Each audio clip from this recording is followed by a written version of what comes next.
mga panira nila ng kaliwat kanan, magpakababang loob kayo. Katulad ng ipinapayo namin sa inyo noon pa sa mga antiko dito. Ano sabi namin? Be humble, stay humble. Palaparin ninyo ang inyong mga kamay. Mga lawing kayo ng mga lawing ng kapitbahay. Magparami tayo na magparami. Habang tayo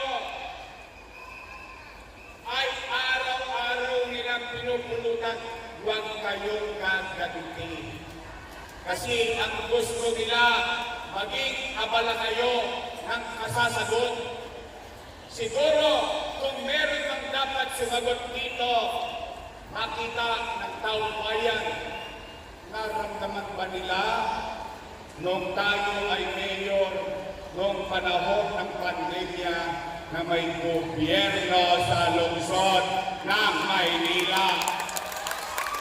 Kayo, na mga nangabuhay dito, lahat kayo, dahil yung iba natin mga mahal sa buhay, mga kaanak, wala na.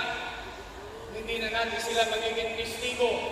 Pero kayo, na mga nangabuhay ngayon, ay saksing buhay at matapos natin ang ating nilong